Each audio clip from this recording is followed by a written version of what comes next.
Sebuah rumah 2 lantai di Jalan Pademangan 2 Gang 8 Pademangan, Jakarta Utara ludes terbakar. Banyaknya material yang mudah terbakar membuat api kian membesar. Petugas pemadam kebakaran mengerahkan 14 unit damkar dan 70 personil ke lokasi. Api padam 1 jam kemudian. Menurut penghuni rumah, api berasal dari sebuah ruangan di lantai 2 yang dijadikan sebagai gudang. Diduga akibat korsleting listrik. Tidak ada korban jiwa, namun seorang penghuni rumah mengalami luka bakar di bagian tangan saat berupaya memadamkan api. Sementara kasus kebakaran kini ditangani Polsek Pademangan, Jakarta Utara.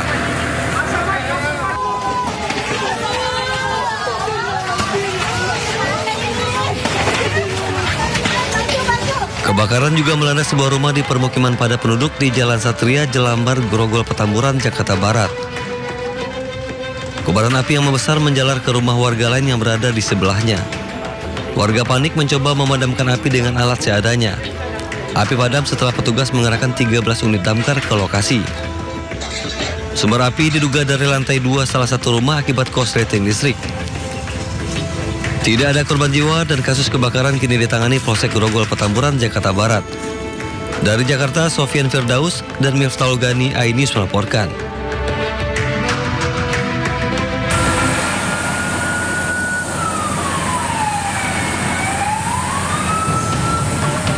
Kebakaran hebat melanda komplek pergunungan Natura Industrial Estate, Kecamatan Tamalan Rea, Kota Makassar, Sulawesi Selatan. Menurut saksi mata, api pertama kali muncul dari gudang penyimpanan minyak nilam, yang kemudian dengan cepat membesar dan merembet ke bangunan di sekitarnya, hingga menghanguskan 3 bangunan. 28 mobil pemadam kebakaran dan sekitar 100 personil diterjunkan ke lokasi. Banyaknya barang yang mudah terbakar membuat petugas sulit mengendalikan api.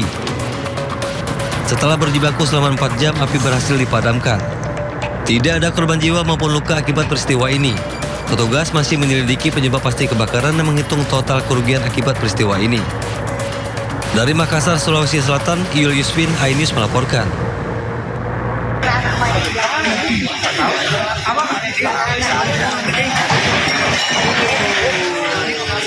Masyarakat di Desa Kuala Eno, Kecamatan Tanah Merah, Kabupaten Indragiri Hilir hanya bisa pasrah menyaksikan rumah mereka roboh akibat struktur tanah di pinggir laut mengalami longsor.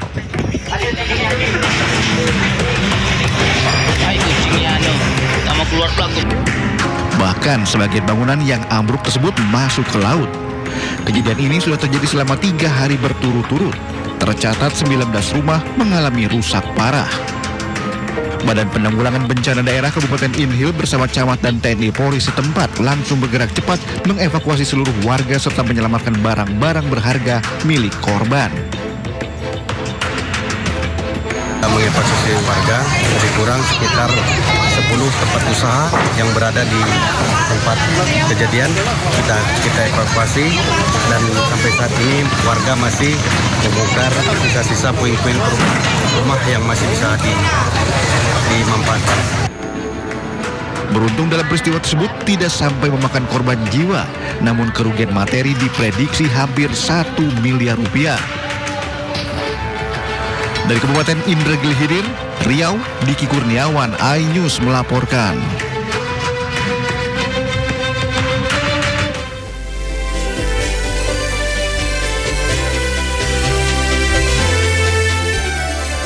Selamat siang pemirsa, Sindo Siang kembali hadir menemani aktivitas Anda. Bersama saya Indra Setiabudi, berikut berita pilihan siang hari ini.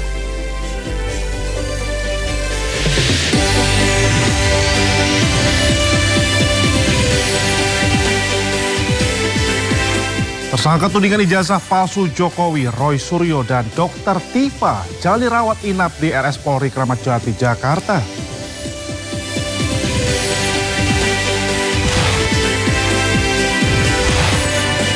Presiden Amerika Serikat Donald Trump tolak berikan dokumen perdamaian dengan Iran kepada Israel.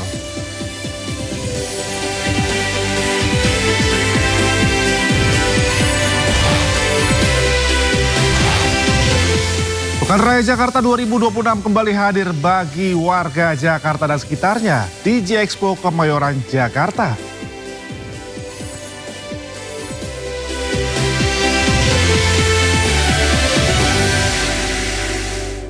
Ya pemirsa, kita awali Sindo Siang dari nekat mengendarai motor masuk ke ruas tol Paster pada Lenyi di Bandung, Jawa Barat. Seorang warga negara asing asal Georgia viral di media sosial.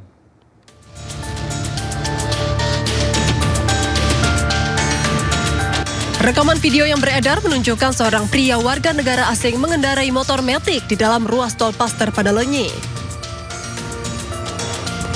Pengendara terlihat melaju cepat di bahu jalan dan beberapa kali mendahului kendaraan lain termasuk mobil dan truk. Pria asal Georgia tersebut ditangkap di ruas tol Paster dan langsung ditindak oleh Ditlantas Polda Jawa Barat. Kepada petugas, WNA tersebut mengaku masuk ke jalan tol karena mengikuti petunjuk aplikasi navigasi dan tidak memahami aturan lalu lintas di Indonesia. Peringatan dari petugas, tapi pengguna jalan tersebut tetap melaju dan akhirnya kami berkoordinasi dengan PJR melakukan pengejaran dan bisa kami amankan melalui gerbang tol Baros 2.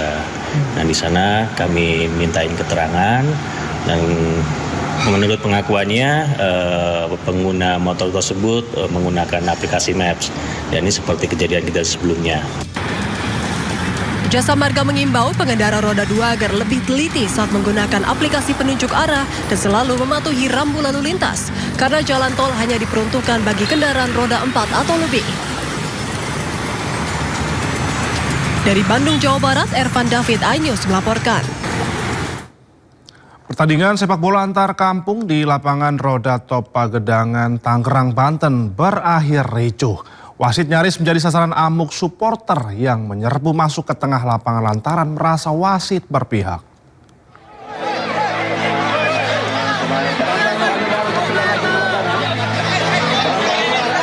Puluhan supporter tiba-tiba menerobos masuk ke dalam lapangan saat pertandingan masih berlangsung. Wasit menjadi sasaran kemarahan supporter yang menilai sejumlah keputusan pertandingan merugikan tim dukungan mereka.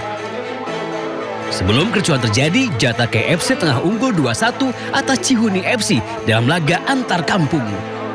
Suasana memanas setelah terjadi sejumlah pelanggaran serta insiden adu fisik antar pemain di tengah lapangan. Akibat keributan yang tidak kunjung reda, pertandingan akhirnya dihentikan. Ribut? Pemain antar pemain, Pak. Oh, terus? Lagi apa pemain senggol lah body. Oh gitu. Itu sempat ricu ya? Ya. Hingga situasi kembali kondusif, petugas keamanan tetap berjaga untuk mencegah terjadinya keributan susulan. Kabupaten Tangerang, Banten, Aimarani, iNews melaporkan. Viral di media sosial, sebuah mobil mewah diamuk massa di kawasan Ciledug, Kota Tangerang, Banten. Kendaraan yang awalnya dikira sebagai pelaku tabrak lari ternyata merupakan target operasi polisi terkait kasus narkotika.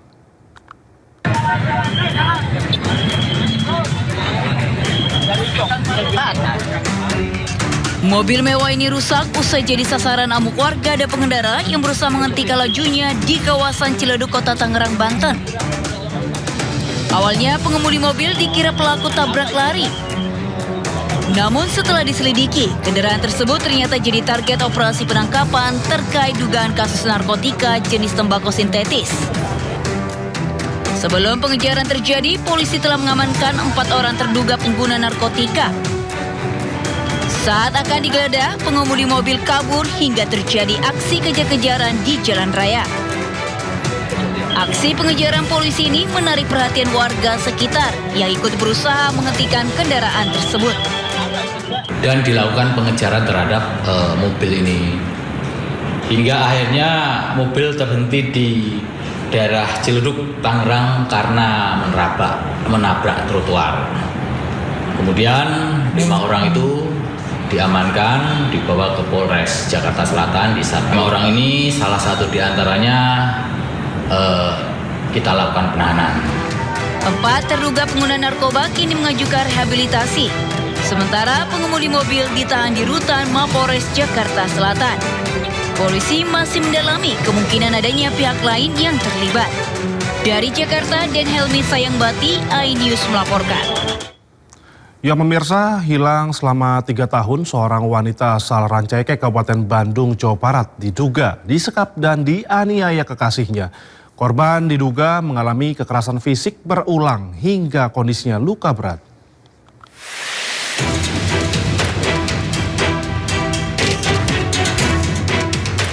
Seorang wanita yang selama hampir 3 tahun tidak diketahui keberadaannya ditemukan dalam kondisi luka berat yang diduga menjadi korban penyekapan dan penganiayaan oleh kekasihnya. Warga baru mengetahui kondisi korban setelah menerima kabar bahwa korban berada di rumah sakit dalam keadaan luka berat. Korban diduga mengalami kekerasan fisik di sebuah rumah kontrakan di kawasan Cidonuk, Kabupaten Bandung. Itu diantar sama yang punya kosan dan pelaku juga? Sama pelakunya juga bertiga semuanya. Cuman si pelakunya nggak ikut ke dalam. Ya. Kenapa katanya nggak ikut ke dalam? Katanya takut kayaknya mungkin itu takut. Soalnya kan sudah melukai kakak saya sampai segitunya. Kasus dugaan penyekapan dan penganiayaan itu sudah dilaporkan ke Polda Jawa Barat. Saat ini polisi memburu terduga pelaku. Dari Kabupaten Bandung, Jawa Barat, Yuan Pangestu, iNews melaporkan. Seorang guru sekolah dasar di Ogan Komering, Ulu Selatan, Sumatera Selatan tewas dianiaya siswi SMP. Pelaku menganiaya korban hingga meninggal dunia karena terpergok mencuri di rumah korban.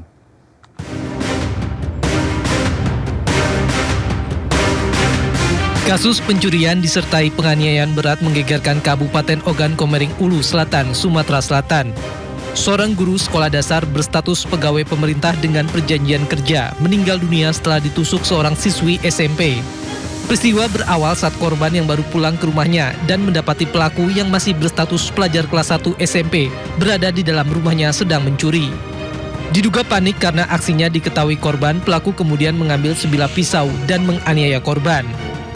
Korban sempat menjalani perawatan intensif selama 2 hari di rumah sakit, namun akhirnya meninggal dunia. Usai kejadian, pelaku langsung kabur keluar daerah bersama kedua orang tuanya dan ditangkap di Kabupaten Ogan Ilir, Sumatera Selatan. Korban pulang ke rumah. Pada saat pulang ke rumah, korban mendapati pelaku sudah berada di rumah.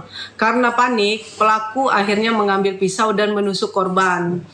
Dari pengakuan pelaku, ini aksi yang ketiga kali. Itu di rumah korbannya? Benar, jadi sudah 3 kali di rumah korban. Ini pelaku sendiri mencuri apa ini? Kalau keterangan pelaku mencuri uang. Diketahui pelaku telah berulang kali mencuri di rumah korban. Atas perbuatannya, pelaku terancam hukuman 7 tahun penjara. Ya pemirsa, Roy Suryo dan Dr. Tifa ditahan di Polda Metro Jaya terkait kasus ijazah Jokowi. Kedua tersangka ditangkap di kediaman mereka masing-masing.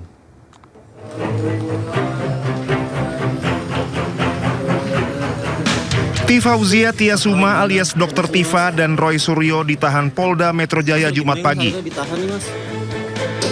Penangkapan Roy Suryo dan Dr. Tifa terkait status mereka sebagai tersangka kasus dugaan penyebaran berita bohong ijazah palsu Joko Widodo. Roy Suryo dan Dr. Tifa ditangkap di kediaman mereka masing-masing pada Jumat pagi. Sejak November 2025 lalu, Polda Metro Jaya telah menetapkan total 8 tersangka dalam kasus ini. Pada klaster pertama terdapat 5 tersangka yang ditetapkan polisi, yakni Egy Sujana, Kurnia Tri Rohyani, Muhammad Rizal Fadila, Rustam Effendi, dan Damai Hari Lubis. Sementara pada klaster kedua terdapat 3 tersangka, yakni Roy Suryo, Rismon Hasiolan Sianipar, dan Tifa Fauzia. Seiring berjalannya kasus ini, status para tersangka turut berubah. Egy Sujana, Damai Hari Lubis, dan Rismon Sianipar kini telah dibebaskan dari proses hukum setelah penyidik menerbitkan surat perintah penghentian penyidikan. Surat ini diterbitkan karena 3 tersangka tersebut sepakat menuntaskan proses hukum melalui jalur restoratif justice. Sementara itu Polda Metro Jaya dalam konferensi pers menegaskan bahwa penangkapan Roy Suryo dan Dr. Tifa dilakukan karena berkas kasus tudingan ijazah palsu ke Presiden ke-7 Joko Widodo dinyatakan lengkap atau P21. Polda Metro Jaya memastikan menjamin hak dan kewajiban para tersangka terlindungi. Dalam penanganan kasus tuduhan ijazah palsu Presiden ke-7 Republik Indonesia Joko Widodo, Kabid Humas Polda Metro Jaya Kombes Budi Hermanto memastikan perkara ini ditangani secara profesional. transparan, dan juga menjunjung tinggi asas praduga tak bersalah dalam setiap perkara yang ditanganinya. Dalam kasus ini, polisi memeriksa puluhan saksi dari beragam bidang ilmu dan keahlian. Sementara ahli yang diperiksa termasuk dari pengajuan pihak Roy Suryo dan juga Dr. Tifa. Masing-masing berinisial RS dan penyidik Subdit Keamanan Negara di Treskrim Polda Metro Jaya telah melakukan penangkapan terhadap 2 orang tersangka masing-masing berinisial RS dan TT. Sebagai penegasan, penangkapan ini bukanlah tindakan yang berdiri sendiri, melainkan kelanjutan dari proses penyidikan yang telah berjalan. Berkas perkara telah dinyatakan lengkap atau P21 oleh Kejaksaan.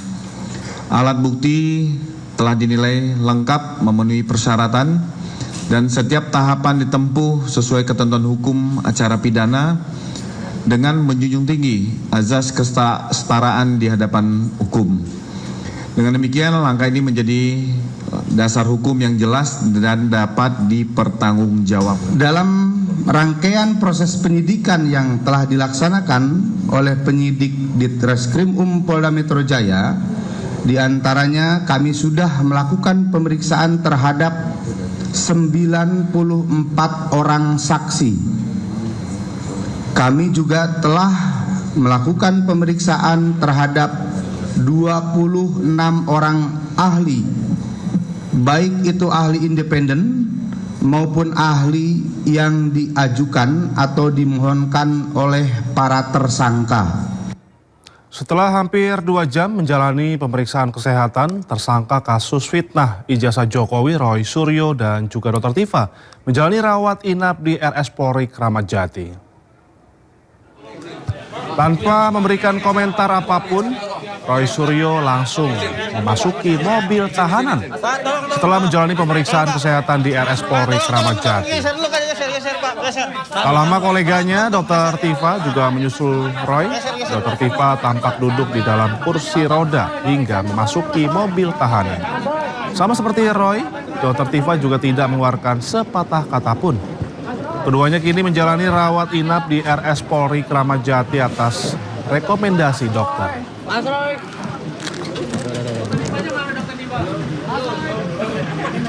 Baik Dr. Tifa maupun Mas Roy Suryo atas rekomendasi dokter, bukan atas permintaan sendiri, ya rekomendasi dokter, itu dilakukan treatment rawat inap, itu aja. Sebenarnya kondisinya baik-baik saja, tetapi dia punya katakanlah sakit bawaan. Nah, sakit bawaan itu yang kemudian ditemukan dalam proses pemeriksaan, dan ketika dicek, wah ini nggak bisa nih kalau nggak rawat inap, kata dokternya harus rawat inap. Dan untuk mengetahui informasi terkini terkait kasus yang menjerat Roy Suryo dan juga Tifa Huzia, Tia Suma atau Dr. Tifa sudah terhubung dengan rekan kami, Kea Dela Rosa, dan bersama juru kamera Nadia Elizabeth di Rumah Sakit Polri Kramat Jati. Ya Kea, setelah dilakukan pemeriksaan kesehatan dan rawat inap, proses apa yang akan dijalani Roy Suryo dan juga Dr. Tifa selanjutnya? Silakan Kea. Ya, selamat siang Indah dan juga pemirsa. Mohon maaf saat ini saya tidak dapat mendengar pertanyaan Anda, namun untuk situasi terkini di Rumah Sakit Polri Kramat Jati, Jakarta Timur memang terpantau landai, dan untuk saat ini kami belum dapat menerima informasi dari pihak rumah sakit terkait keadaan terbaru dari kedua tersangka, yakni Roy Suryo dan juga Dr. Tifa. Memang informasi yang kami terima sementara keduanya masih berada di RS Polri untuk menjalankan perawatan, sebab kemarin pada saat hari Jumat mereka berdua telah melaksanakan tes kesehatan. Namun ternyata kondisi kesehatannya menurun sehingga keduanya diharuskan untuk melakukan serangkaian rawat inap di RS Polri hingga Sabtu pagi ini. Informasi sementara yang kami terima dari Refli Harun, yakni pengacara dari Dr. Tifa dan juga Roy Suryo, mengatakan bahwa akan menjenguk Roy Suryo dan juga Dr. Tifa pada sore nanti ataupun malam nanti bersama dengan keluarga dari kedua belah pihak. Memang untuk informasi terbarunya dari pihak rumah sakit saat ini kami belum dapat memberikan karena memang akses untuk menemui kedua tersangka tersebut juga dibatasi. Lalu jika kita bertanya terkait bagaimana akhirnya Roy Suryo dan juga Dr. Tifa diangkat menjadi tersangka statusnya, memang kemarin pada hari Jumat pagi dari pihak Polda Metro Jaya menyatakan bahwa keduanya telah dinyatakan menjadi tersangka atas dasar berkas yang diterima dari pelapor kepada Polda Metro Jaya telah dinyatakan lengkap dan juga P21 atau yang berarti ialah berkas lengkap. Lalu pihak Polda Metro Jaya juga telah melakukan beragam pemeriksaan kepada saksi, yakni 26 saksi dan juga kepada 26 ahli dan juga 94 saksi. Sehingga proses penyidikan dan juga berkas yang dinyatakan rampung tersebut akhirnya menyatakan bahwa keduanya diangkat menjadi tersangka. Memang hingga saat ini informasi yang kami terima belum dapat mengabarkan terkait kondisi terkini, namun yang pasti ialah keduanya masih berada di RS Polri untuk menjalani perawatan. Sementara itu Indra, kembali ke studio. Baik, terima kasih rekan Kea melaporkan langsung dari Rumah Sakit Polri Kramat Jati, Jakarta. Selamat bertugas kembali, Kea. Sementara itu pemirsa, Presiden ke-7 RI Joko Widodo berikan tanggapan terkait ditangkapnya Roy Suryo dan juga Dr. Tifa. Jokowi mengaku siap menunjukkan ijazah asli miliknya.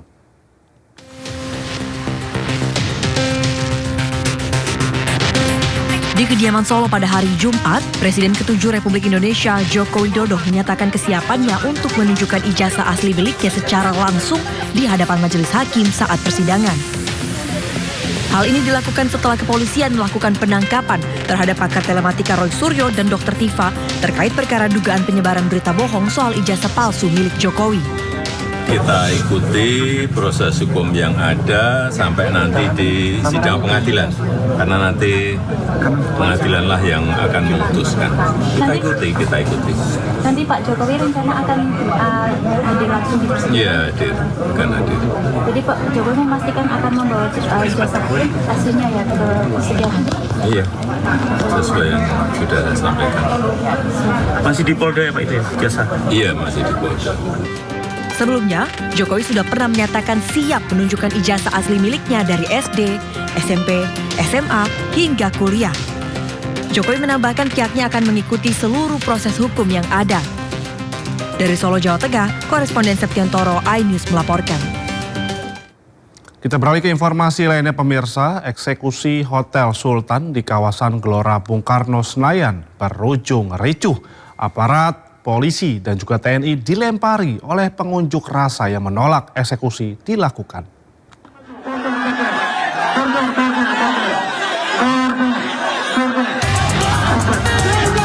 Kericuhan terjadi saat Pengadilan Negeri Jakarta Pusat membacakan putusan eksekusi. Pengunjuk rasa yang menolak jalannya eksekusi melempari aparat yang mencoba masuk untuk menjalankan perintah eksekusi pengadilan.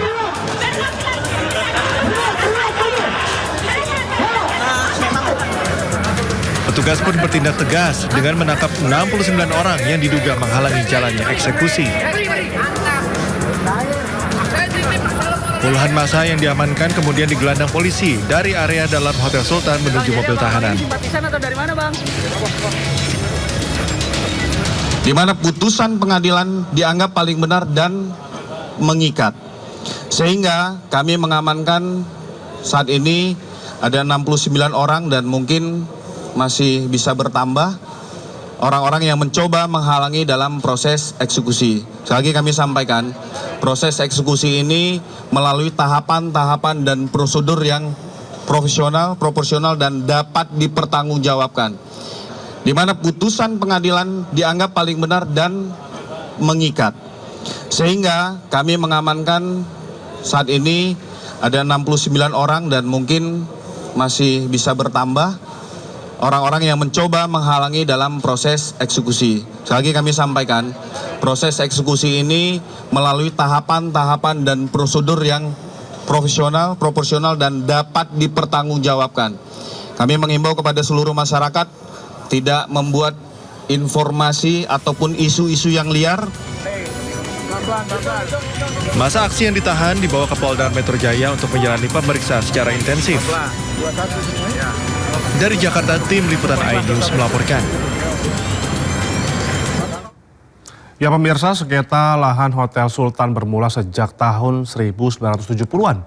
Pemerintah telah menangkan 4 kali sidang di Mahkamah Agung hingga akhirnya dilakukan eksekusi.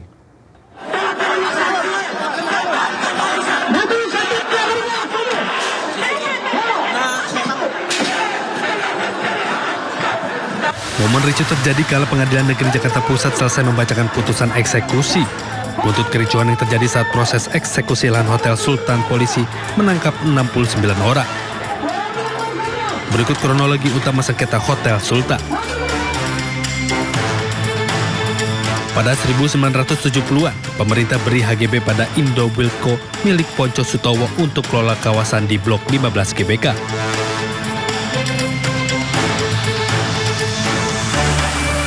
Pada akhir 1980, pemerintah terbitkan Hak Pengelolaan Lahan atau HPL. Kawasan GBK termasuk lahan Hotel Sultan. Pada Januari tahun 2000, PT Indobuildco ajukan HGB 20 tahun mulai 2003 tanpa rekomendasi Badan Pengelola Gelora Senayan. Maret 2023 masa berlaku HGB lahan Hotel Sultan berakhir, negara ambil alih.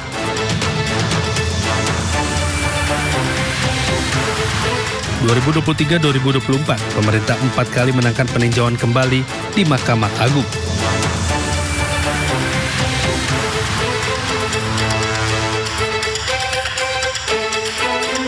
Awal 2026, PN Jakarta Pusat putuskan PT Indobuildco harus serahkan Hotel Sultan, namun minta jaminan 28 triliun rupiah.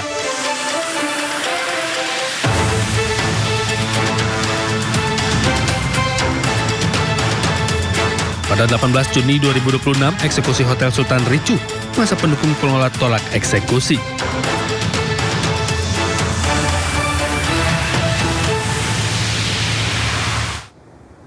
Pemerintah akhirnya mengeksekusi dan mengosongkan lahan dan bangunan ataupun ex-Hotel Sultan di Gelora Bung Karno. Langkah eksekusi dilakukan sebagai babak akhir sengketa yang bertahun-tahun.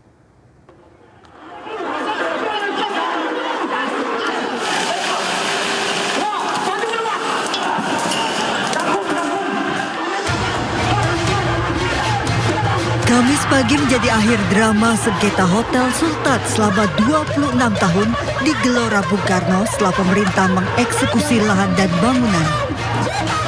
Eksekusi berdasarkan penetapan Pengadilan Negeri Jakarta Pusat, pemberitahuan tertanggal 19 Mei telah dikirimkan ke Indobuildco melalui pos tercatat. Hotel Sultan dikelola PT Indobuildco milik pengusaha Ponco Sutowo, putra mantan Direktur Utama Pertamina Ibnu Sutowo.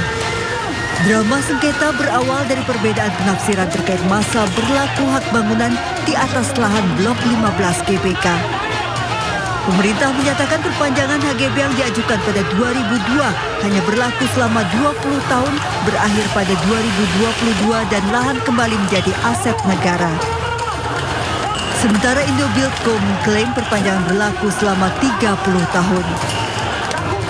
Jadi teman-teman, terkait dengan karyawan Hotel Sultan atau ex-karyawan Hotel Sultan, nanti prinsipnya kami dari Kementerian Sekretariat Negara minta kepada PPK GBK untuk bukan hanya mendata tetapi betul-betul memperhatikan nasib dari karyawan Hotel Sultan ini. Jadi intinya kami tidak ingin mereka setelah pengambil alihan aset ini menjadi pihak yang dikorbankan.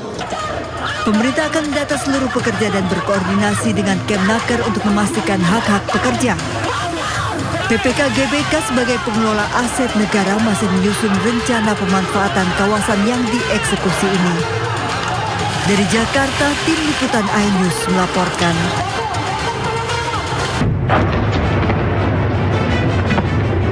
Ya sahib az-zaman, ya sahib az-zaman. نزل.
Ya pemirsa, Selat Hormuz kembali dibuka. Kapal-kapal dan tanker minyak terlihat melintas di dekat Pelabuhan Mutra di Muscat, Oman. Kapal-kapal berlabuh di dekat Pelabuhan Mutra, Muscat, Oman. Kapal-kapal pembawa minyak ini berlabuh di lepas pantai setelah Amerika Serikat mengumumkan pencabutan blokade terhadap lalu lintas maritim di Selat Hormuz. Pasukan militer Amerika tidak lagi menghalangi kapal-kapal yang melintas. Iran juga tidak akan memberlakukan biaya terhadap kapal selama 60 hari ke depan.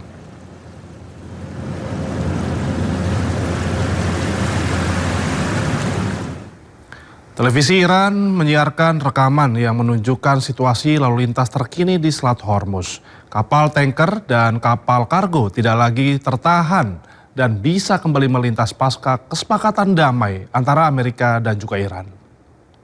بر همه ایرانیان روز شما هم بخیر باشه. بسیار خرسندم که بار دیگه از شمال تنگه هرمز با شما هستم. تنگه هرمزی که زین پس تنها با اراده ایران باز یا بسته خواهد شد. در 24 ساعت گذشته سنکام رسما رفع محاصره دریایی علیه کشتی‌های ایرانی رو اعلام کرد. بر اساس بیانیه سنکام همه تلاش‌های نظامی ارتش این کشور برای اجرای محاصره دریایی متوقف. Perundingan teknis antara Amerika Serikat dan juga Iran yang dijadwalkan akan berlangsung di Swiss ditunda. Penundaan terjadi karena Iran keberatan Israel masih terus menyerang Lebanon.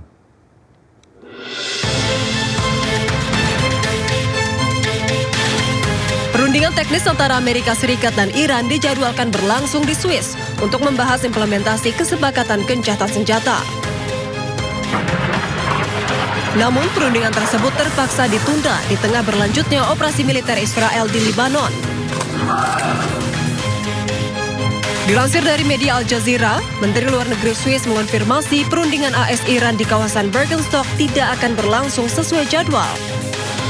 Meski begitu, pemerintah Swiss tetap siap memfasilitasi negosiasi damai tersebut. Iran dikabarkan menunda pengiriman delegasinya ke Swiss karena merasa keberatan Israel masih terus meluncurkan serangan ke Lebanon. Iran pun meminta jaminan penghentian serangan ke Lebanon sebelum perundingan dilanjutkan. Sementara Wakil Presiden AS JD Vance juga dikabarkan menunda keberangkatannya usai negosiasi damai ditunda. Serangan Israel ke Lebanon yang terjadi sejak Kamis malam dilaporkan telah menewaskan sedikitnya 16 orang. Padahal penghentian total serangan Israel di Lebanon telah menjadi syarat damai yang diajukan Iran di draft kesepakatan damai dengan AS. Perundingan di Swiss merupakan langkah lanjutan setelah AS dan Iran menandatangani MOU atau Nota Kesepahaman Sementara pada Rabu. Penundaan ini menjadi hambatan pertama bagi proses kesepakatan damai AS-Iran yang diumumkan pada pekan ini. Di tengah upaya damai antara Amerika Serikat dan Iran, hubungan antara Amerika dan Israel semakin retak. Presiden AS Donald Trump mengklaim bahwa jika bukan karena peran AS, Israel sudah hancur lebur.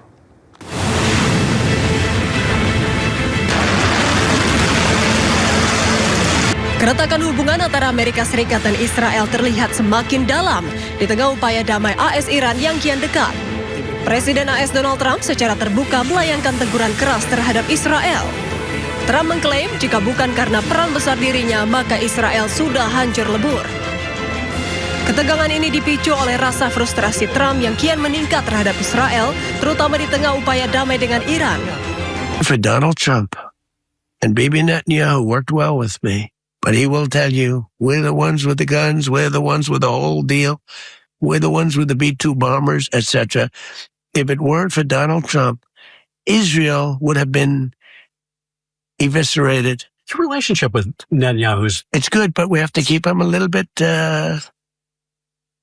sane. Ia juga mengklaim bahwa Amerika Serikat dapat mengontrol tindakan Israel untuk menghentikan serangan militer ke Lebanon. Namun hingga kini, Israel masih terus menyerang Lebanon hingga menewaskan 16 orang sejak Kamis malam. Serangan Israel di Lebanon menjadi salah satu penghambat utama kesepakatan damai AS dan Iran. Hubungan antara Amerika Serikat dan Israel terus memanas akibat perbedaan pandangan strategis terkait konflik di Timur Tengah. Ketegangan kian terlihat saat Presiden Amerika Serikat disebut menolak memberikan akses dokumen nota kesepahaman atau MOU dengan Iran kepada pihak Israel.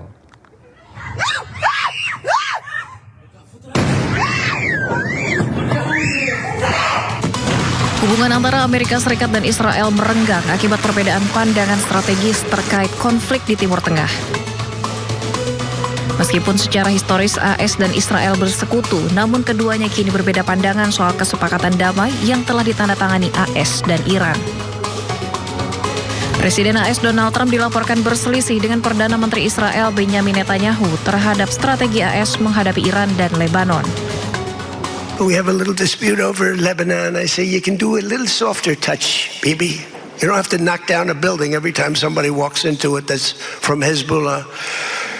But it's been an amazing partnership. But he will say, we're the big partner and he's the very small partner, and that's true. לגבי היחסים שלי עם הנשיא טראמפ, שזה בעצם השאלה ששאלת, בארצות הברית אומרים שהנשיא טראמפ עושה כל מה שאני מבקש, ובארץ אומרים הפוך, שאני עושה כל מה שהוא מבקש. אז זה לא נכון, וזה לא נכון. זה יחסים של שותפים. איראן רצתה שאנחנו ניסוג משם, זה לא קרה. אתה יודע למה זה לא קרה? בין השאר? משום שעמדתי מאוד מאוד איתן. הייתי מאוד מאוד נחרץ בדבר הזה, ואני חושב שידידינו האמריקנים מכבדים את הנחרצות ואת העמידה האיתנה הזאת. Ketegangan antara AS dan Israel kian terlihat saat Presiden AS Donald Trump dikabarkan menolak memberikan akses dokumen nota kesepahaman atau MOU dengan Iran kepada pihak Israel. Langkah ini dinilai sangat tidak biasa mengingat kedua negara merupakan sekutu paling dekat di Timur Tengah. Sikap protektif AS ini mencerminkan betapa krusialnya kesepakatan damai yang telah ditandatangani dengan Iran hingga AS tak ingin ada intervensi dari Israel. Serangan udara menghantam sebuah kendaraan sipil di pusat kota Gaza. Sedikitnya 3 warga Palestina dilaporkan tewas dan lainnya luka-luka.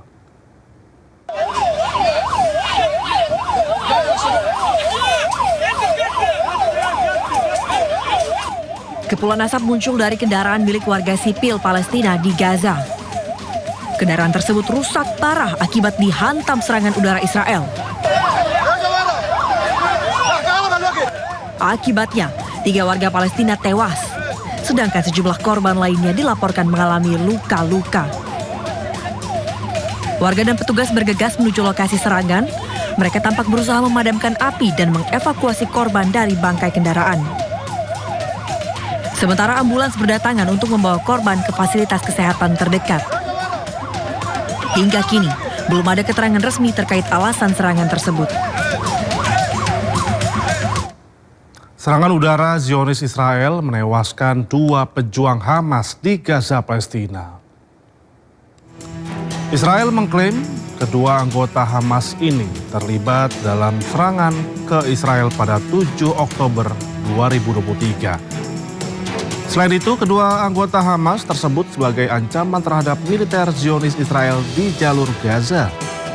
Serangan udara Israel ini membunuh Ahmed Abu Hein, komandan penembak jitu Hamas, dan Mahmoud Walid Jaber Abu Hein.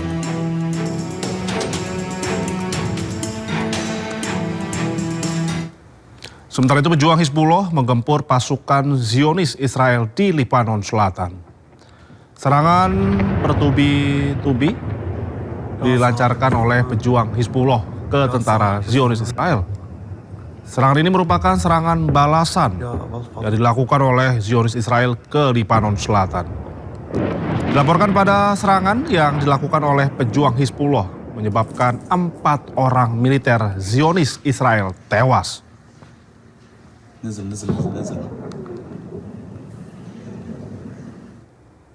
Tidak hanya itu, drone pejuang Hizbullah juga terus melakukan serangan ke tentara Zionis Israel tanpa henti di Lebanon Selatan. Serangan drone Hizbullah menargetkan kendaraan rantis militer Zionis Israel. Kendaraan rantis militer Zionis Israel hancur usai diserang drone Hizbullah. Sementara itu, militer Zionis Israel kewalahan menghadapi serangan yang terus dilakukan oleh pejuang Hizbullah.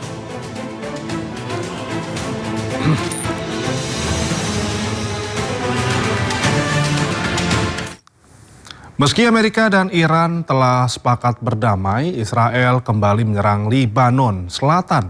Tentara Israel dan Hizbullah dilaporkan terlibat baku tembak. Kepulan asap memumbung di atas kota Far Tebnit, distrik Nabatih, Lebanon Selatan.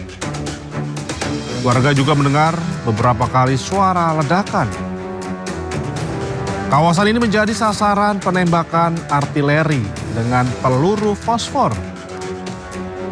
Tentara Israel mengumumkan telah mengerahkan setidaknya pasukan di Lebanon Selatan.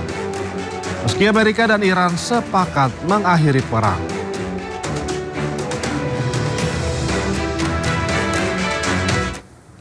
Warga kota Tire, Lebanon membersihkan puing-puing bangunan yang hancur akibat serangan Israel.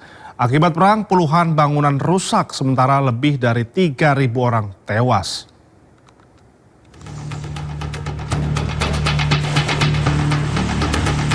Petugas dan warga membersihkan puing-puing bangunan yang hancur akibat serangan Israel di kota Tyre, Lebanon Selatan. Para pemilik toko juga berupaya memperbaiki tempat usaha mereka yang rusak. Akibat perang, banyak warga menanggung kerugian ekonomi hingga kehilangan orang-orang tersayang. Mereka berharap serangan Israel di negaranya dapat segera berakhir. العفش اللي جوا كله بتنضرب كتر خير بلديه مش مقصره بالمره من اول نهار بلشت شغل بالبلد وعم تنظف البلد اول باول.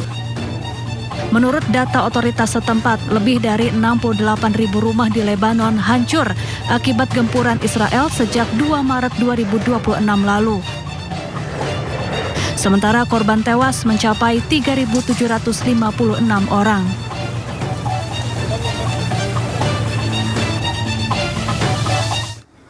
Zionis Israel terus melakukan serangan udara ke Nabatih, Lebanon Selatan.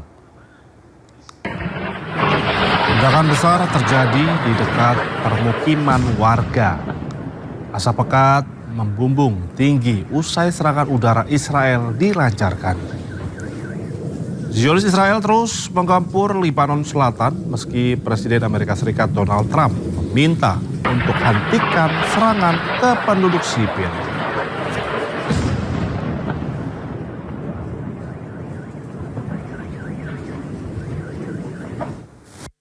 Drone Ukraina kembali menyasar Moskow, ibu kota Rusia. Serangan tersebut menghantam sebuah kilang minyak hingga mengakibatkan kebakaran besar. Inilah rekaman memperlihatkan kebakaran besar kilang minyak di Moskow akibat serangan drone Ukraina.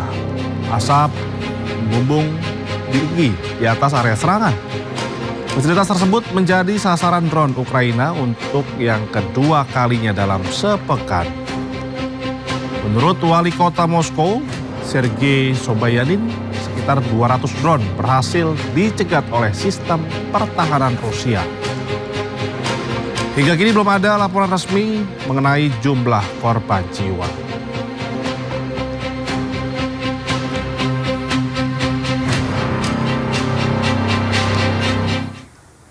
Di tengah berlangsungnya Piala Dunia di Amerika Serikat, aksi penembakan brutal terjadi di New York Times Square.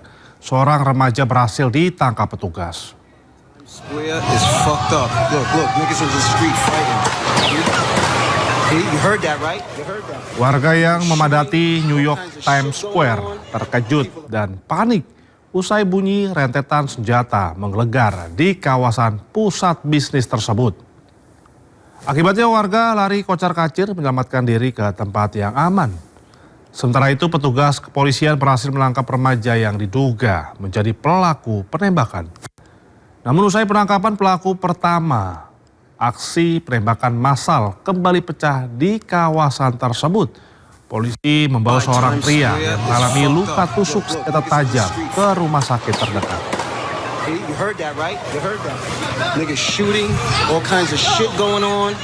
People. Ya pemirsa, organisasi masyarakat gabungan Rakyat Dukung dan Bela Prabowo atau Garda Prabowo mengadukan mantan Ketua BEM UGM Tio Ardianto. Aduan terkait dugaan penghinaan kepada Presiden.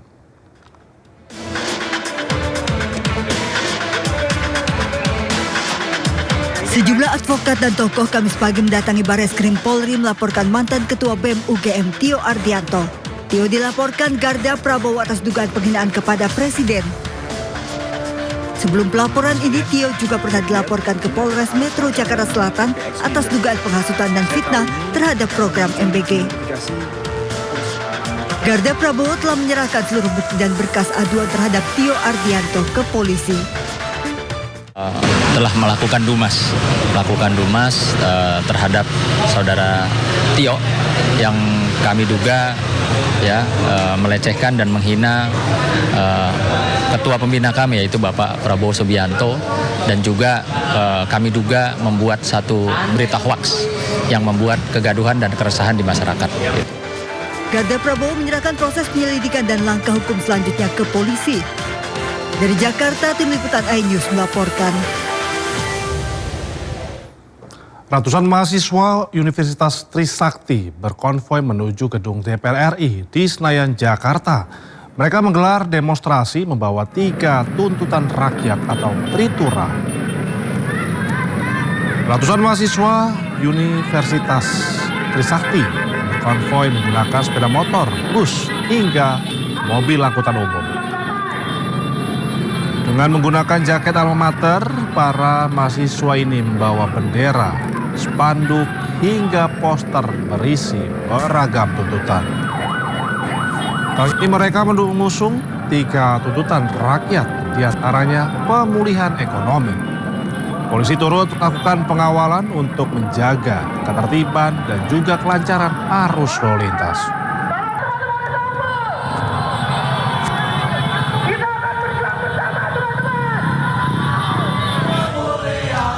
Dalam orasinya, masa aksi menyoroti sejumlah kebijakan yang dinilai memberatkan masyarakat. Bergabungnya mahasiswa Trisakti ini menambah besar jumlah massa yang memadati kawasan Senayan.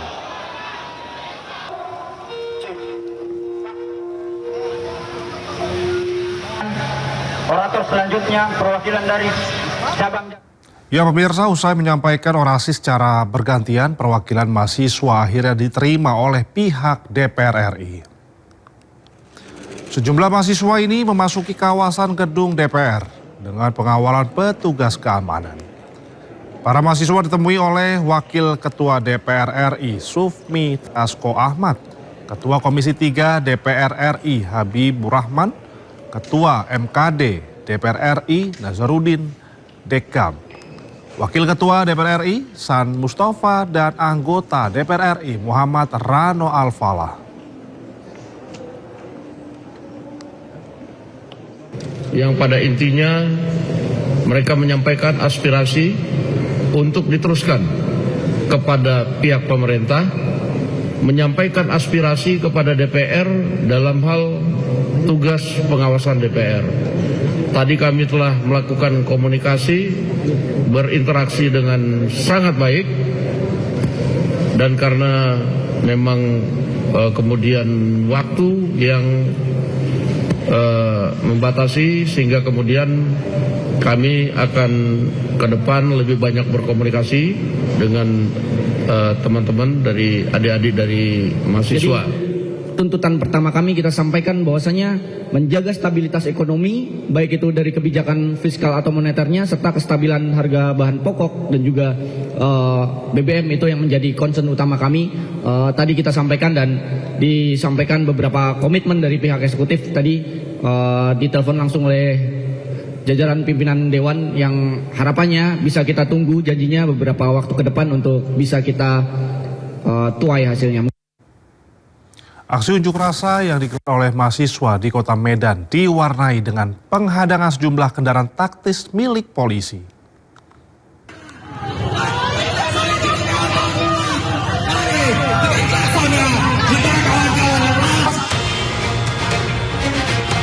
Puluhan mahasiswa yang tergabung dalam Aliansi Kemarahan Buruh dan Rakyat Sumatera Utara atau Akbar Sumut melakukan orasi di kawasan Kesawan Medan, Sumatera Utara. Mahasiswa meminta kepada pengguna jalan untuk menyalakan klakson sebagai bentuk kemarahan terhadap kondisi negara saat ini. Sejumlah kendaraan taktis milik polisi yang melintas pun langsung dihadang massa aksi. Dirga, koordinator aksi menyampaikan sejumlah tuntutan pada unjuk rasa kali ini. Sejumlah kendaraan taktis yang sempat dihadang mahasiswa akhirnya diberikan jalan dikarenakan kondisi lalu lintas mengalami kemacetan. Dari Medan, Sumatera Utara, Ahmad Riwan Nasution, iNews melaporkan.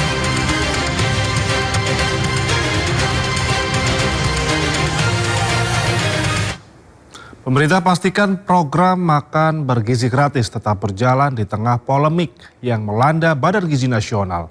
Kepala Staf Kepresidenan menyebut pergantian pimpinan menjadi langkah perkuat tata kelola program. Pergantian pimpinan BGN dan proses hukum yang saat ini berjalan menunjukkan bahwa pemerintah tidak menutup mata terhadap masalah yang terjadi. Presiden memastikan bahwa program makan bergizi gratis tetap dilanjutkan karena program ini menyangkut kebutuhan dasar rakyat, terutama anak-anak sekolah, ibu hamil, dan kelompok rentan. Kita tidak boleh berhenti hanya karena ada masalah, tetapi justru harus belajar dari masalah itu, memperbaiki sistemnya, dan memastikan manfaat program tetap sampai kepada masyarakat. Saat ini, pelaksanaan program sudah mulai diperbaiki dengan tata kelola yang lebih bersih, transparan, terukur, dan diawasi secara ketat. KSP juga mendorong dibukanya ruang pengawasan partisipatif dari masyarakat agar publik dapat ikut mengawal pelaksanaan program, menyampaikan masukan, dan melaporkan apabila menemukan penyimpangan di lapangan. Yang paling penting, program ini harus dirasakan langsung oleh masyarakat, dijalankan dengan tata kelola yang baik, mengedepankan kualitas, tepat sasaran, dan bersih dari penyimpangan. Kita jadikan setiap koreksi sebagai momentum untuk memperbaiki diri, memperkuat sistem, mempertanggungjawabkan setiap rupiah uang rakyat yang digunakan program MBG untuk meningkatkan kepercayaan. Libur tahun ajaran baru dimulai pekan depan. Selama liburan, anak sekolah tidak lagi mendapatkan menu MBG demi menghemat anggaran negara hingga 3 triliun. Namun upaya hemat anggaran itu justru diprotes para pengusaha dan pemilik dapur MBG. Ada yang tidak rela makan bergizi gratis dihentikan sementara selama libur sekolah, meski tujuannya untuk menghemat anggaran negara.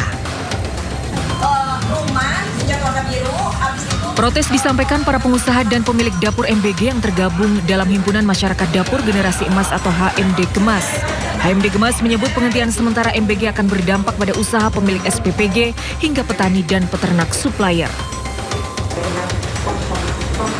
Protes serupa juga disampaikan Gabungan Pengusaha Makan Bergizi Indonesia. GAPMD menilai penghentian MBG saat libur sekolah menimbulkan ketidakpastian bagi mitra SPPG. Sebelumnya, melalui surat edaran, Badan Gizi Nasional memutuskan untuk menghentikan MBG selama libur sekolah. SPPG juga tidak mendapat insentif 6 juta per hari. Dengan adanya keputusan itu, negara bisa hemat hingga 3 triliun rupiah. Jumlah SPPG yang telah beroperasi 27.820 dikalikan dengan insentif per hari itu selama 18 hari, maka kita sudah bisa melakukan efisiensi insentif SPPG itu sebesar 3 triliun 4 miliar 560 juta. Lumayan angkanya ya. Sebelumnya di era kepemimpinan Dadan Hindayana yang kini tersangka korupsi, MBG diberikan non-stop, baik saat libur sekolah bahkan saat Ramadan. Siswa tetap harus ke sekolah untuk ambil menu MBG. Tim Liputan iNews melaporkan. Kejagung kembali menetapkan Glory Harimas Sihombing sebagai tersangka baru dalam lingkaran korupsi MBG. Kejagung menyebut bersama Dadan Hindayana, Glory terlibat praktik jual beli dapur MBG.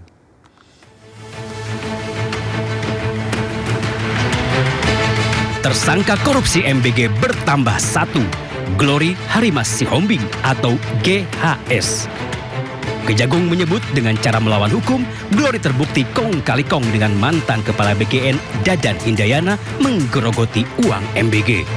Modusnya, Ketua Yayasan Indonesia Food Security Review ini bertindak sebagai calo atau broker yang bertugas memperjualbelikan titik-titik dapur MBG. Harga yang dipatok tidak main-main, mencapai 100 juta rupiah per lokasi. Setelah berhasil memperjualbelikan titik-titik dapur MBG, Glory menyetor uang haram itu kepada Dadan Hindayana. Bahwa saudara GHS ini merupakan pihak swasta yang diminta oleh saudara tersangka DH selaku Kepala Badan Gizi Nasional untuk mencari mitra dalam rangka pelaksanaan program makan bergizi gratis. Bahwa saudara DH secara melawan hukum memberikan akses kepada saudara GHS untuk memperoleh titik dapur SPBG kepada yayasan yang dimiliki oleh saudara GHS. Setelah melakukan pemeriksaan terhadap saksi saudara GHS dan berdasarkan 2 alat bukti yang ada, maka tim penyidik menetapkan saudara GHS selaku pihak swasta sebagai tersangka. Atas tingkah laku curangnya, kini Glory bergabung dengan Dadan Hindayana, Sony Sonjaya, Lodewijk Pusung, Asep Somantri dan Andri Mulyono sebagai tersangka korupsi MBG. Setelah Kejagung secara maraton berhasil mengumpulkan 6 tersangka pencuri uang MBG, apakah akan menyusul tersangka selanjutnya?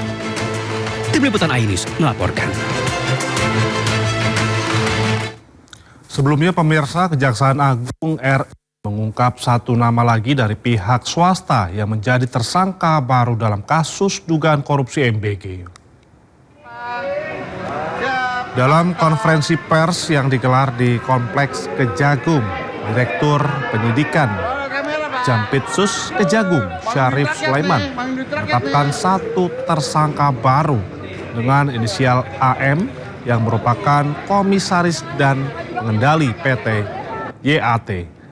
AM diduga merupakan pihak swasta yang bekerja sama dengan BGN dalam pengadaan barang yakni motor listrik. AM diduga melakukan penggelembungan dana atau markup untuk setiap sepeda motor listrik. Syarif juga menyampaikan masih ada beberapa pengadaan barang lainnya yang tengah diselidiki Kejagung.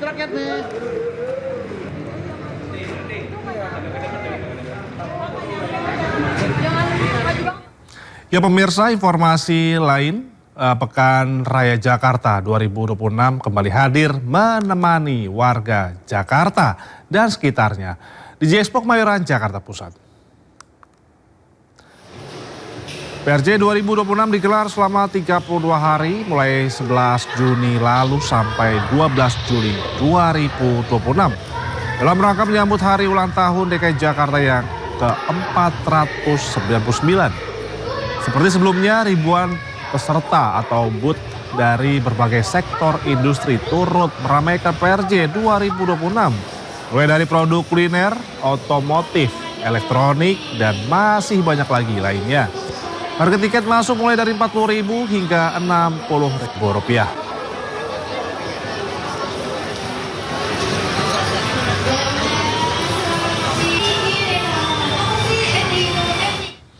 Ya pemirsa, Anda yang akan mengisi libur sekolah pekan depan bisa memanfaatkan beragam diskon dan tiket gratis yang diberikan Pemprov Jakarta dalam rangka ulang tahun Jakarta yang ke-499. Tarif transportasi publik hanya Rp1 selama 3 hari. Sementara itu tiket masuk ke wisata Ragunan dan juga Ancol juga digratiskan.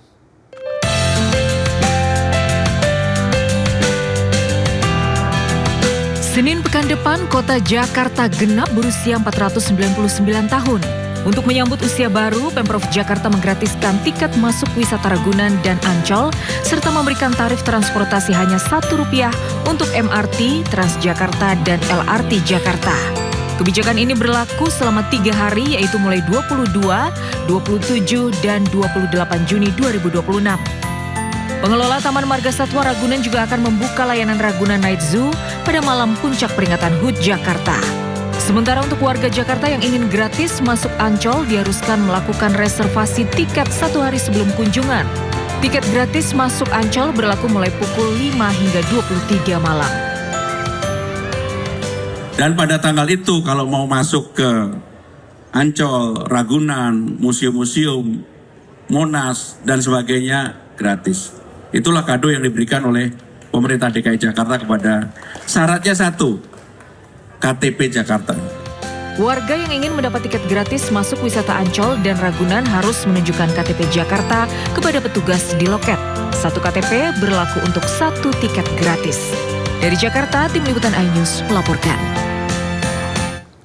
Museum Bank Indonesia digelar pameran wayang orang bertajuk Wayang Wong Dadi Saksi. Pameran ini menggabungkan sejarah, seni, dan juga budaya. Di pameran ini, pengunjung dapat menyaksikan kisah wayang orang yang pernah hadir di uang kertas Indonesia zaman dahulu, serta mengintip persiapan wayang orang sebelum melakukan pertunjukan.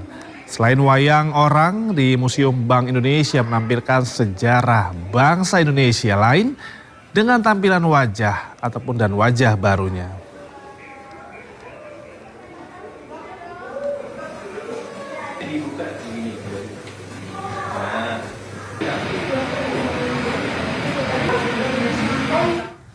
Dan untuk mengetahui keseruan pameran wayang orang serta wajah baru Museum Bank Indonesia, kita sudah terhubung dengan rekan kami Muharlin di Museum Bank Indonesia. Ya Muharlin, seperti apa wajah baru Museum Bank Indonesia dan antusiasme masyarakat yang datang menyaksikan pameran wayang orang? Silakan Muharlin. Ya, selamat siang Indra dan juga pemirsa. Sejak pagi sampai dengan siang hari ini, Museum Indonesia dengan wajah barunya yakni dengan pameran wayang ini sudah cukup ramai dikunjungi oleh para pengunjung. Di antaranya paling banyak ini dari usia anak-anak sekolah begitu Indra. Dan seperti yang bisa kita lihat Indra, ini sejumlah koleksi pewayangan yang dipamerkan oleh Museum Bank Indonesia untuk kali ini, yang mana Museum Indonesia bertujuan untuk memadukan sejarah, seni dan juga budaya tanah air begitu, yang mana hal tersebut atau pameran ini Indra dan juga pemirsa disajikan untuk lebih memperkenalkan lagi budaya serta kesenian yang kita miliki. Dan Indra, ini saya akan mencoba berbincang dengan salah satu pengunjung yang hadir di sini. Halo. Mau wawancara sebentar boleh? Boleh. Oke. Namanya siapa kalau? Nama aku Aulia. Nah, aku Fatin. Ini kunjungan ke sini lagi ngapain sih kalau boleh cerita? Lagi outing kelas sih Kak. Jadi kita kayak mau ngeliat museum. Terus kita tadi juga kayak interview bule. Sudah lihat apa aja di sini kan ada pameran wayang nih. Iya. Tadi lihat juga. Iya. Museum Bank. Terus kesini juga.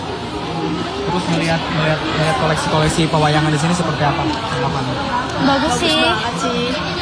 Bagus sih, kayak juga lumayan lengkap lah. Kayak sebelumnya udah pernah lihat koleksi-koleksi pewayangan kayak gini? Aku belum pernah sih, aku first time. Terus impresinya gimana nih semua koleksi-koleksi wayang sini? Keren sih, banyak banget juga. Jadi tahu banget gitu kalau wayang tuh ternyata ya sebagus ini gitu. Tahu sejarah. Iya. Terus nanti rencananya apa lagi nih yang mau lihat di sini? Kurang tahu sih Kak, kita mau ngikut mentor-mentor kita. Sok dilanjut Aulia, makasih ya lihat-lihatnya.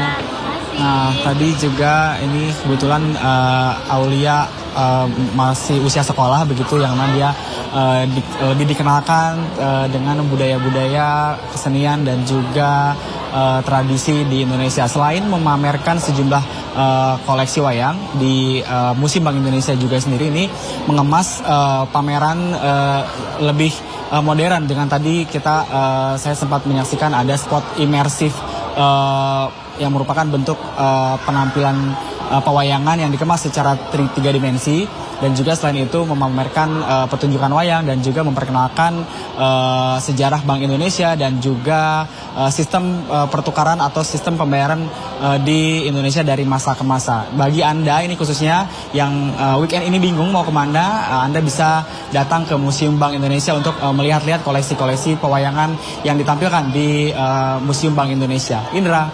Baik, terima kasih rekan Muharlin sudah melaporkan langsung dari Bank Indonesia. Selamat bertugas kembali Muharlin. Ya pemirsa, 2 sepeda motor terlibat kecelakaan di Jalan Babakan, Kecamatan Tenjo, Kabupaten Bogor, Jawa Barat. Akibat kecelakaan ini 3 orang luka parah.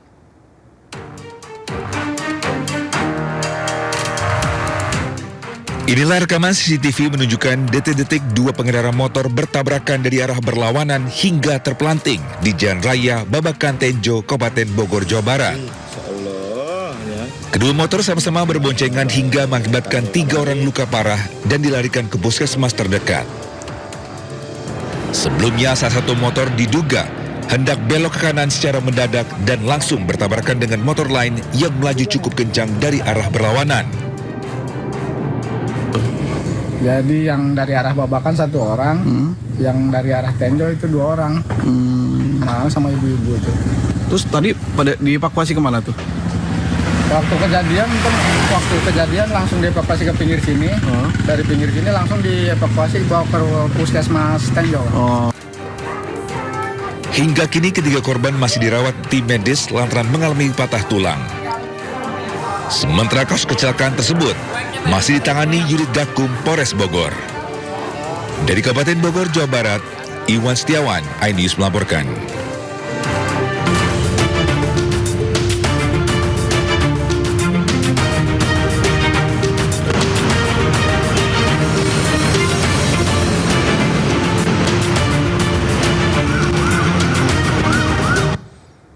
Ya pemirsa, saatnya kita simak pantauan arus lalu lintas siang ini. Kami telah terhubung dengan Brigadir Treslinda dari NTMC Polri yang kini berada di kawasan Simpang Taman Mini, Jakarta Timur. Selamat siang Brigadir Treslinda, bagaimanakah pantauan arus lalu lintas dari tempat Anda melapor? Silakan. Ya baik, terima kasih Indra dan selamat siang pemirsa. Kami akan menunjukkan secara real time kondisi arus lalu lintas terkini dibantu juru kamera Agus Salim, dan memang untuk saat ini aktivitas kendaraan di kawasan Taman Mini ini cukup dalam keadaan relatif lancar seperti yang terlihat. Saat ini arus lalu lintas dari arah Pinang Ranti ataupun dari arah Lubang Buaya baru saja lepas dari antrian traffic light. Kalau kita melihat ini jumlah volume kendaraan dari arah Lubang Buaya ini memang sedikit dalam keadaan cenderung ramai. Untuk itu kami harapkan Anda untuk selalu bersabar dalam menunggu antrian di traffic light, saling menghargai demi terwujudnya lalu lintas yang aman dan juga lancar. Sementara untuk arus lalu lintas yang akan mengarah ke Taman Mini dari arah Keramat Jati sampai saat ini dalam keadaan relatif lancar. Kalau kita melihat jumlah volume kendaraan yang akan mengarah ke arah Taman Mini sampai saat ini dalam keadaan cenderung lengang. Untuk arus lalu lintas dari arah sebaliknya, Taman Mini akan mengarah ke arah Keramat Jati dalam keadaan relatif lancar.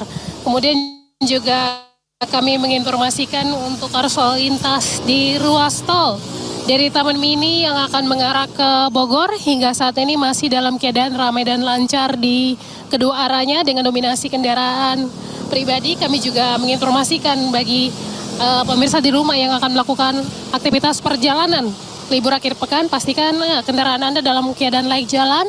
Dan juga kami menginformasikan bagi kendaraan angkut barang maupun kendaraan penumpang untuk dapat melakukan uji kir minimal 6 bulan sekali. Hal ini untuk memastikan fungsi rem kendaraan, kemudian kelaikan kendaraan. Hal ini demi terwujudnya perjalanan yang aman dan juga lancar sehingga tidak terjadi hal-hal yang tidak diinginkan. Kemudian untuk uji kir ini dapat dilakukan melalui kantor dinas perhubungan terdekat. Untuk itu kami harapkan Anda dapat mematuhi aturan-aturan yang sudah diatur melalui Undang-Undang Lalu Lintas demi terwujudnya lalu lintas yang aman dan juga lancar. Kembali ke Indra di studio, silakan. Baik, terima kasih Brigadir Treslinda atas laporannya dari kawasan Simpang Taman Mini, Jakarta Timur. Selamat bertugas kembali dan salam presisi.